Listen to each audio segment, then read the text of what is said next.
രാവിലെ ഞാൻ തങ്കത്തിന്റെ കളിയൊക്കെ ഞാന് ഇത് പറയുമ്പോ ചേച്ചി പോവല്ലേ, തങ്കത്തിന്റെ പാട്ടുണ്ട്. ഇത് പറയുമ്പോ മരത്ത് ഒരു കൗണ്ടർ അവിടെ നിന്നോട്ട് വരും, രണ്ടാമതൊരു കൗണ്ടർ എനിക്ക് ഇവിടെ അങ്ങോട്ട് അടിക്കാനുള്ളത്. പക്ഷെ അതവൻ പറഞ്ഞില്ല, അതുകൊണ്ട് അത് മിസ്സായി പോയി. കുഴപ്പമില്ല, ഞാനിത് വീഡിയോയിൽ സെപ്പറേറ്റ് വന്ന് പറയുന്നതായിരിക്കും. വളരെ സന്തോഷം. പുസ്തകങ്ങളുടെ ഭാഗമായിട്ട് എനിക്കും ഈ വേദിയിൽ പങ്കിടാൻ സാധിച്ചത് ഹൃദയം നിറഞ്ഞ നന്ദി. കാട്ടാക്കടയ്ക്ക് ഞാൻ അന്യനല്ല. അപ്പോ നിങ്ങളുടെ എല്ലാവരും സപ്പോർട്ട് വേണം, പ്രാർത്ഥന വേണം. ബാക്കി കുറച്ച് സമയം കുറച്ച് കഴിഞ്ഞു പോയി, അപ്പൊ അതുകൊണ്ട് വലുതായിട്ട് സംസാരിക്കാൻ നിൽക്കുന്നില്ല.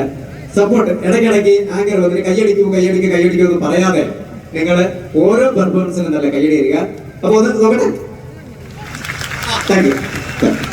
അതൊക്കെ ഒരു സൈഡിൽ നിന്ന് മേടിച്ചോളൂ. പുള്ളിക്ക് ഒരു പാട്ട് അല്ല, കോമഡി ഹിറ്റാണ്, എന്ത് ചെയ്താലും നമ്മൾ ചിരിക്കും. പക്ഷെ ഒരു പാട്ട് ഹിറ്റായപ്പോ ഇച്ചിരി ജാട ഒരു സൈഡിൽ വന്നിട്ടുണ്ട്.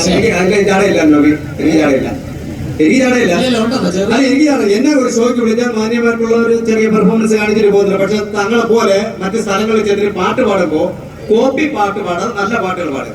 സംഘാടകര് പ്രോഗ്രാം വെക്കുന്ന പറഞ്ഞാൽ കോപ്പി ഒരു പാട്ടിൽ നിന്ന് മറ്റൊരു പാട്ടാണ് കണക്ഷൻ. കോപ്പി പാട്ട് അങ്ങനത്തെ പാടുന്നത് ഒന്നാമത് ഞാൻ പാടാത്ത ആളാണ്.